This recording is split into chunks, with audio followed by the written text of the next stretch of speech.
Hello everyone, this is Deepa. Welcome to क्यूट्रिक्स।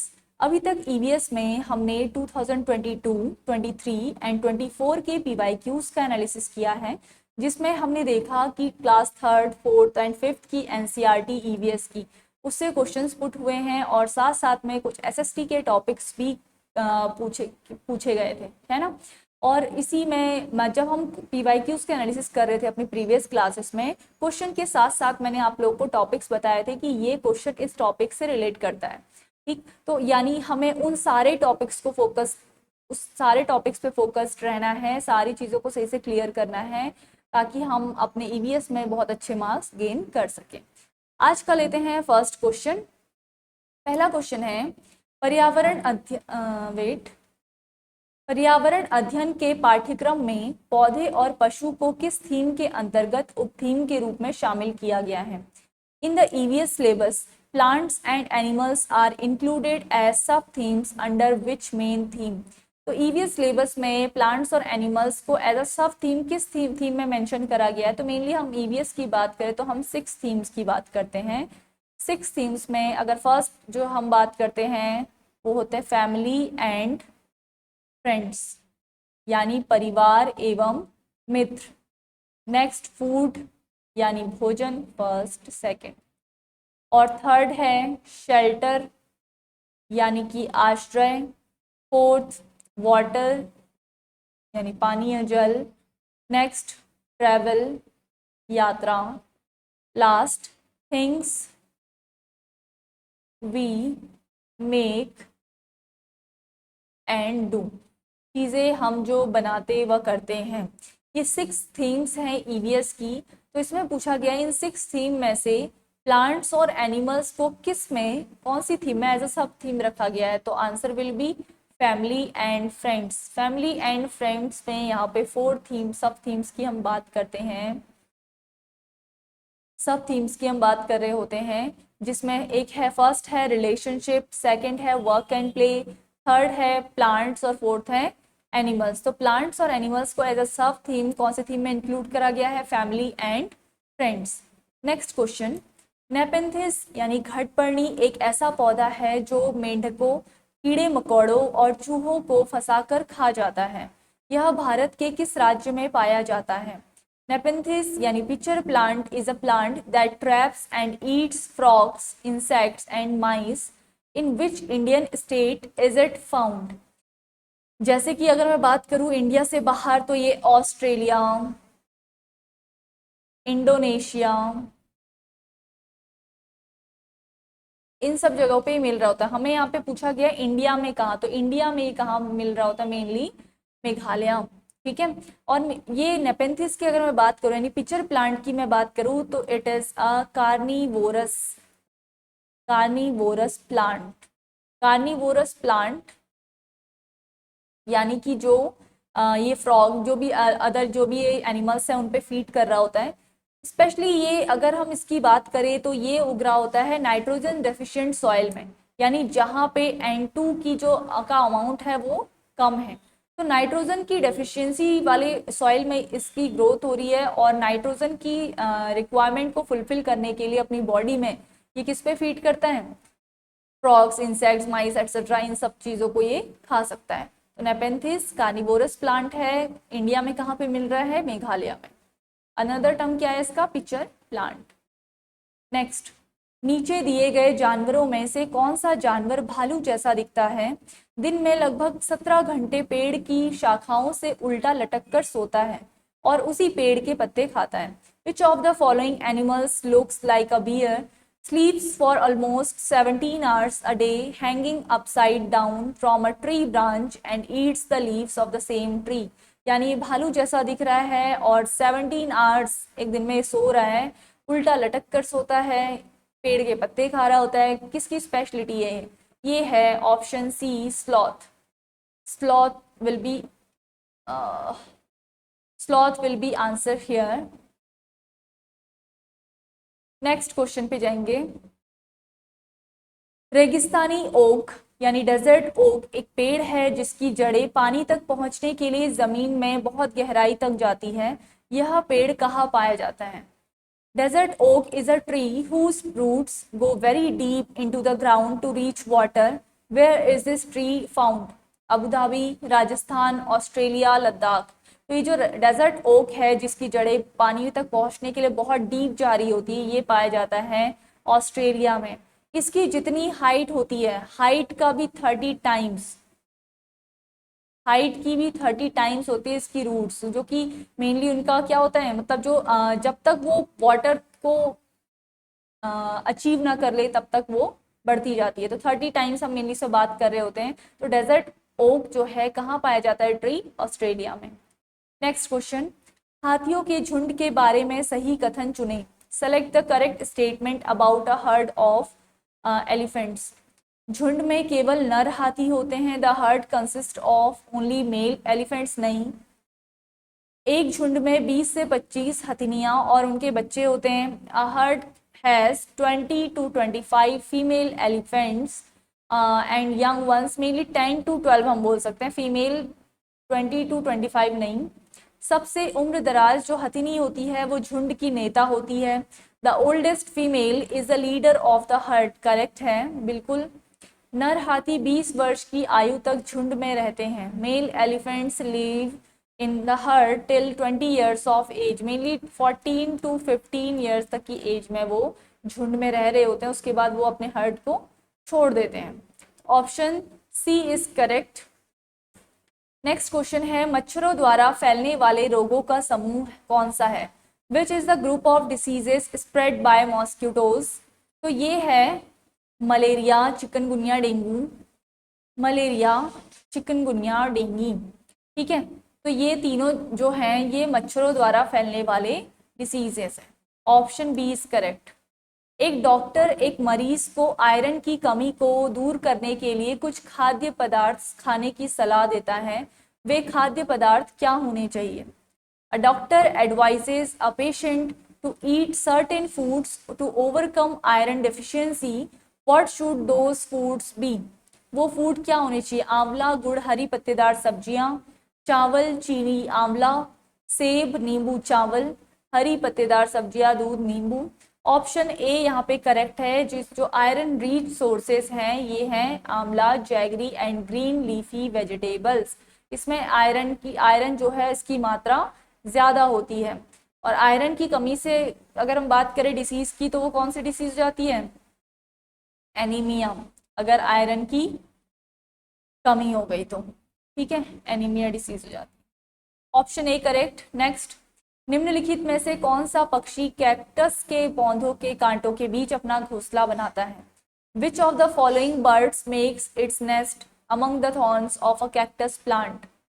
Sunbird, weaver bird, dove, Indian robin. तो ये है Dove यानी फाख्ता। ये पेड़ों के बीच में यानी कांटों के, जो कैक्टस के पौधे होते हैं उनके कांटों के बीच में अपना नेस्ट बना रही होती है, फाख्ता यानी डव।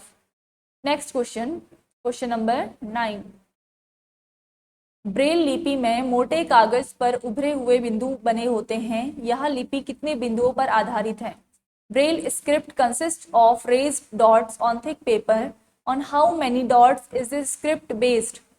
4 बिंदुओं पर 4 डॉट्स, 6 बिंदु 6 डॉट्स, 8 बिंदु 8 डॉट्स, 10 बिंदु 10 डॉट्स। तो यहाँ पे ब्रेल लिपि जो है कितने बिंदु उसमें बने होते हैं मोटे कागज पर? 6 बिंदु। कितने बिंदुओं पर आधारित है? 6 बिंदुओं पर ये आधारित है। जो ब्रेल स्क्रिप्ट है इसको जो इन्वेंट करा गया था वो करा गया था बाय लुइस ब्रेल, ठीक है। ये मेनली किनके लिए करा गया है? विजुअली जो इम्पेयर्ड है, जो देख नहीं सकते, विजुअली इम्पेयर्ड जो पर्सन है, स्टूडेंट्स हैं, उनके लिए ब्रेल लिपि का इन्वेंशन किया गया बाय लुइस ब्रेल। कितने बिंदुओं पर आधारित है? 6 बिंदुओं पर आधारित। नेक्स्ट, निम्नलिखित में से कौन सी विशेषता बरगद के पेड़ की जड़ों की नहीं है? Which of the following is not a characteristic of the roots of a banyan tree? जड़ें शाखाओं से नीचे लटकती है। Roots hang down from the branches, correct है। वे खंभों की तरह पेड़ को सहारा देती है। They provide support to the tree like pillars, correct. जड़ें भोजन का भंडारण करती है। रूट्स स्टोर फूड, नहीं। जो यहाँ रूट्स है बैनियन ट्री की, वो फूड को स्टोर नहीं करती है, बाकी ये जमीन के अंदर भी पाई जाती है, पेड़ों को सहारा भी देती है और शाखाओं से नीचे भी लटकती है। तो यानी ऑप्शन सी जो है वो करेक्ट है। मिजोरम में जब फसल का काम पूरा हो जाता है तो लोग जश्न मनाते हैं और एक विशेष नृत्य करते हैं। इस नृत्य का नाम क्या है? इन Mizoram, when the crop work is completed, people celebrate and perform a special dance. What is the name of this dance? चिराओ, झूम, राउफ या फिर गरबा। तो मिजोरम में जब भी कोई फसल पूरी हो जाती है, फसल का काम पूरा हो जाता है, तो पीपल उसको सेलिब्रेट करते हैं। जो उस टाइम पे वो जो डांस करते हैं उस डांस को हम बोलते हैं चिराओ नृत्य। ठीक है, कहाँ का है ये? मिजोरम का। ऑप्शन ए करेक्ट है। चिपको आंदोलन किस राज्य से संबंधित है जिसका उद्देश्य पेड़ों की कटाई को रोकना था? The Chipko movement aimed at preventing the cutting of trees is associated with which state? Chipko movement 1970s के बीच के टाइम की बात है, ये कहाँ था? उत्तराखंड। ठीक है, चिपको आंदोलन कौन से राज्य से संबंधित है? उत्तराखंड राज्य से संबंधित है, जिसमें हम सुंदरलाल बहुगुणा और गौरा देवी के बारे में पढ़ते हैं कि इन्होंने लीडरशिप की थी। नेक्स्ट, पाशमीना ऊन किस जानवर से प्राप्त की जाती है? Pashmina wool is obtained from which animal? भेड़ यानी शीप, ऊट, कैमल, पहाड़ी बकरी, mountain goat, yak. Option C correct है। माउंटेन गोट जो है उससे पाशमीना जो है ऊन है वो हम ओब्टेन करते हैं। Option C is correct. Tarun Bharat Sangh एक संगठन है जो जल संरक्षण के लिए काम करता है। इसके प्रमुख कौन है? Tarun Bharat Sangh is an organization that works for water conservation. Who is its head? Tarun Bharat Sangh किसे मैं हमने पीवाईक्यू में जब हमने बात करी थी ईवीएस की, तब भी इससे रिलेटेड क्वेश्चन वहां पे बना हुआ था। सुंदरलाल बहुगुणा, मेधा पाटकर, राजेंद्र सिंह या फिर Baba Amte. Option C is right. Rajendra Singh जो है तरुण भारत संघ जो संगठन है उससे उसके प्रमुख हैं और इन्होंने जल संरक्षण के लिए काम किया था, इसलिए इनको वाटरमैन ऑफ इंडिया भी कहा जाता है और इस काम के लिए इनको मैक्सेसे अवार्ड भी मिला था। नेक्स्ट, भारत में झूम कृषि यानी झूम फार्मिंग मुख्य रूप से किस क्षेत्र में की जाती है? In India jhum farming is mainly practised in which region? उत्तर पश्चिमी क्षेत्र, नॉर्थ वेस्टर्न रीजन, दक्षिणी क्षेत्र सदर्न रीजन, उत्तर पूर्वी क्षेत्र नॉर्थ ईस्टर्न रीजन और मध्य क्षेत्र सेंट्रल रीजन। तो यहाँ पे जो झूम कृषि है, ठीक है, जिसको स्लैश एंड बर्न भी बोला जाता है, स्लैश एंड बर्न एग्रीकल्चर, इसके बारे में हम पढ़ेंगे जब भी हम इससे रिलेटेड हम जैसे झूम कृषि, शिफ्टिंग कल्टीवेशन भी हम इसको बोलते हैं। ये क्लास 7th में आपकी ज्योग्राफी की नोट जो बुक है उसमें इसका टॉपिक इंक्लूडेड है। इन इंडिया झूम कृषि जो है, झूम खेती जो है वो है उत्तर पूर्वी क्षेत्र में की जाती है। Option C is correct. Golconda किला किसने बनवाया था? Who build the Golconda fort? Chola राजवंश, काकतीय राजवंश, पल्लव राजवंश या फिर मुगल राजवंश? तो गोलकुंडा का जो किला है वो काकतीय राजवंश में ने बनवाया था और यहाँ पे हम इसमें बात करते हैं कि ये जो गोलकुंडा किला है ये कहाँ है? हैदराबाद। नेक्स्ट, जिम कॉर्बेट राष्ट्रीय उद्यान कहाँ स्थित है और यह मुख्य रूप से किस जानवर के संरक्षण के लिए जाना जाता है? Where is Jim Corbett National Park located and which animal is it primarily known for conserving? Assam में गेंडे के लिए, उत्तराखंड में बाघ के लिए, मध्य प्रदेश में शेर के लिए, गुजरात में। तो जिम कॉर्बेट जो नेशनल पार्क है वो है उत्तराखंड में और किसके लिए, कौन से जानवर के संरक्षण के लिए जाना जाता है? टाइगर यानी कि बाघ के लिए। जिम कॉर्बेट की अगर मैं बात करूं तो 1936 में इसका एस्टैब्लिशमेंट हुआ था और जब एस्टैब्लिशमेंट हुआ था तो इस नेशनल पार्क का नेम जिम कॉर्बेट ना होके क्या था? Heli national park. Next question 18th, sorry यहाँ पे जी हाँ ठीक है, 1936 में इसको इस्टेब्लिश करा गया था, हेली नेशनल पार्क, ये लिखना भूल गई मैं, हेली नेशनल पार्क। एस्टेब्लिशमेंट के टाइम पे इसका नाम था हेली नेशनल पार्क। कक्षा 5 के ईवीएस में चीजें जो हम बनाते हैं और करते हैं, थीम का मुख्य उद्देश्य क्या है? What is the main objective of the theme things we make and do in class 5th EVS? छात्रों को व्यावसायिक कौशल सिखाना, वैज्ञानिक प्रयोगों को रटना, स्थानीय कला, शिल्प और तकनीक से परिचित कराना, केवल परीक्षा की तैयारी करवाना। तो जो थीम हमने बोली थी, things we make and do, चीज़ें जो हम बनाते हैं और करते हैं, इसका जो मुख्य उद्देश्य है to introduce local arts, crafts and technology, यानी कि हम यहाँ पे बात करते हैं लर्निंग विथ रियल लाइफ।